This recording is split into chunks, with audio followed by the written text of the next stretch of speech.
దానికి నెల్లూరు పెద్దారెడ్డి పెద్ద ఎత్తున రికమెండేషన్ లెటర్ రాసి దాన్ని మొత్తం ఫ్రేమ్ కట్టించి పంపించాల్సిన అవసరం లేదు. ఇన్సూరెన్స్ ద్వారా ఇన్సూరెన్స్ ఉంటే ఆ ఇన్సూరెన్స్ పొందడం ఎలా, ఇన్సూరెన్స్ చేసుకున్న వాళ్ళకి తెలియదా? దానికి బండి సంజయ్ గారి రికమెండేషన్ ఎందుకు?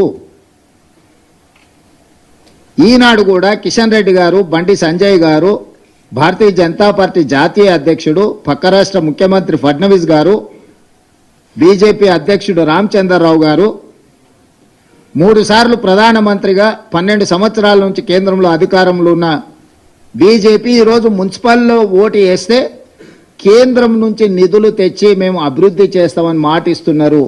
ఇది నమ్మశక్యమైన మాటనేనా?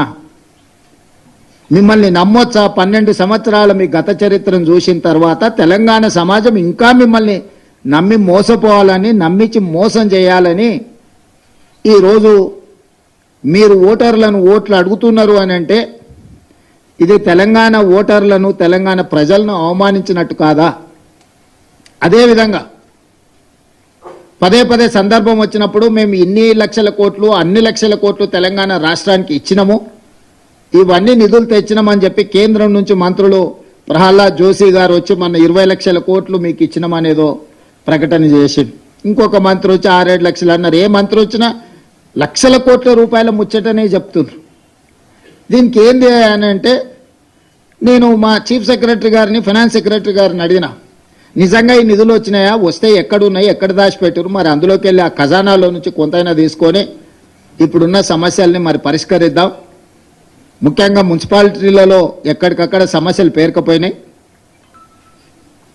ఆ సమస్యలను పరిష్కరించడానికి కేంద్రం ఇచ్చిన నిధుల గురించి ఒకసారి నాకు వివరాలు చెప్పండి అని అంటే మా ఫైనాన్స్ సెక్రటరీ, మా చీఫ్ సెక్రటరీ గారు వచ్చి కూర్చొని, సార్ ఇందులో ప్లానింగ్ కమిషన్ రికమెండేషన్స్ ప్రకారం రాష్ట్ర ప్రభుత్వం కేంద్ర ప్రభుత్వాలకు చెల్లిస్తున్న పన్నులలో రాజ్యాంగబద్ధంగా ఆయా రాష్ట్రాలకు హక్కు ఉన్నది. జనాభా ప్రాతిపదికన, ఇతర ప్రాతిపదికన ప్లానింగ్ కమిషన్ రికమెండేషన్స్ ప్రకారం ఆయా రాష్ట్రాలకు కేంద్ర ప్రభుత్వం నిధులను విడుదల చేస్తుంది.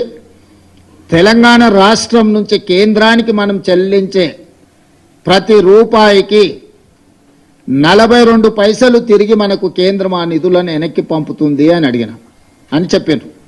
నేను అడిగిన మరి ఇతర రాష్ట్రాల పరిస్థితి ఏంది? తెలంగాణ రాష్ట్రానికి, కేంద్రానికి తెలంగాణ రాష్ట్ర ప్రజలు ₹1, తెలంగాణ రాష్ట్ర ప్రభుత్వం ₹1 పన్నుల రూపంలో చెల్లిస్తే అందులో నుంచి 58 పైసలు కేంద్ర ప్రభుత్వం పట్టుకొని తెలంగాణకు 42 పైసలు ఇస్తున్నారు అని చెప్పాను. అప్పుడు నేను మిగతా తెలంగాణ రాష్ట్రంలో కర్ణాటకకి ఎంత వస్తున్నది అని అడిగిన. ₹1 కర్ణాటక చెల్లిస్తే 16 పైసలు కర్ణాటకకి ఇస్తున్నారు. తమిళనాడుకి ఎంత ఇస్తున్నారు అని అంటే ₹1 చెల్లిస్తే తమిళనాడుకి 26 పైసలు ఇస్తున్నారు. తెలంగాణకు 42 పైసలు ఇస్తున్నారు. కేరళకు 49 పైసలు ఇస్తున్నారు. దక్షిణాది రాష్ట్రాలైన కర్ణాటకకి ₹1 కేంద్రానికి పన్ను చెల్లిస్తే 16 పైసలు తిరిగి మనకు పథకాల రూపంలో వస్తున్నాయి. తమిళనాడు ₹1 చెల్లిస్తే తమిళనాడుకు 26 పైసలు వస్తున్నాయి.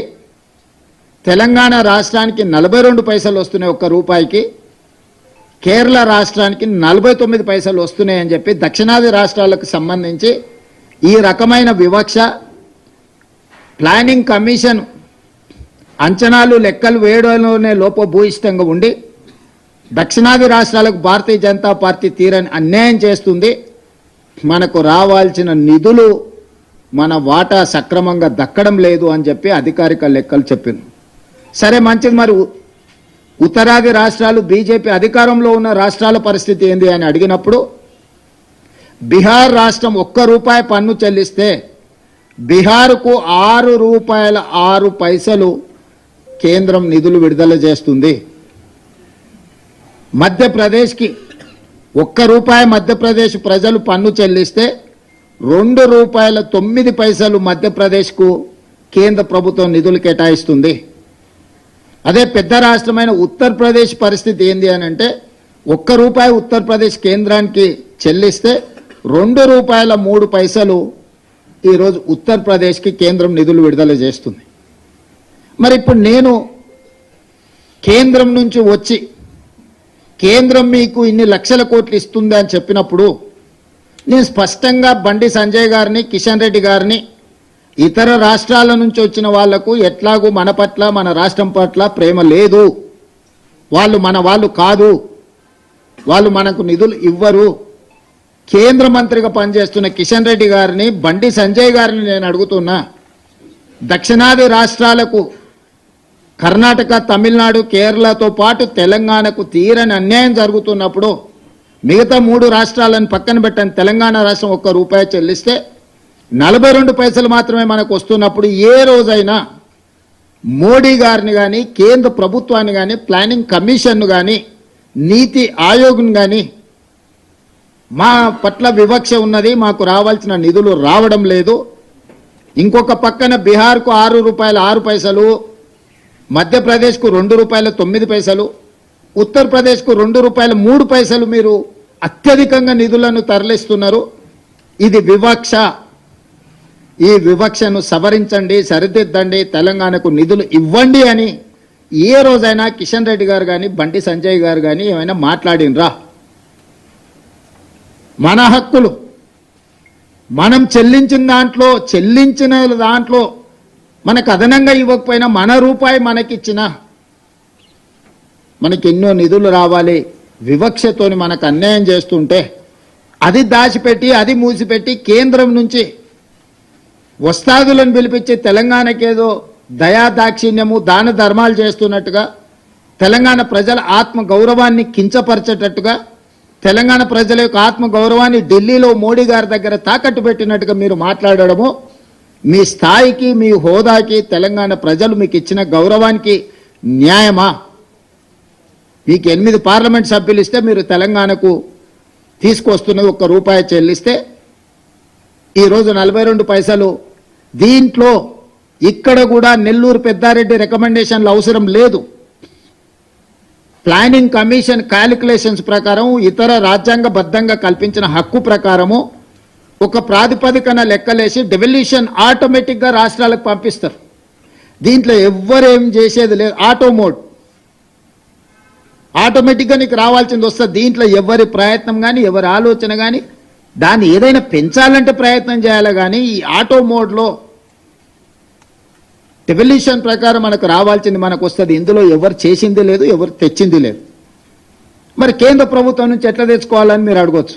ఎస్, ఇన్కమ్ ట్యాక్స్ కానీ, క్యాపిటల్ గెయిన్స్ కానీ, ఇతర రూపాలలో కేంద్ర ప్రభుత్వమే డైరెక్ట్గా పన్నులు వసూలు చేస్తుంది దేశం మొత్తం. అందులో హైయెస్ట్ క్యాపిటల్ గెయిన్స్లో కానీ, ఇన్కమ్ ట్యాక్స్లో కానీ, ఇతర రకరకాల పన్నుల రూపంలో తెలంగాణ రాష్ట్రం కూడా అత్యధికంగా, డెవలప్డ్ స్టేట్స్ అయిన దక్షిణాది రాష్ట్రాలే ఈ దేశంలో అత్యధికంగా పన్నులు చెల్లిస్తున్నారు. అది కేరళ, తమిళనాడు, తెలంగాణ, ఆంధ్రప్రదేశ్, కర్ణాటకనే దాదాపుగా ఈ దేశంలో వసూలు చేసే పన్నుల్లో 40% పైగా కేవలం ఈ 4 రాష్ట్రాల నుంచే ఈరోజు మనం చెల్లిస్తున్నాము.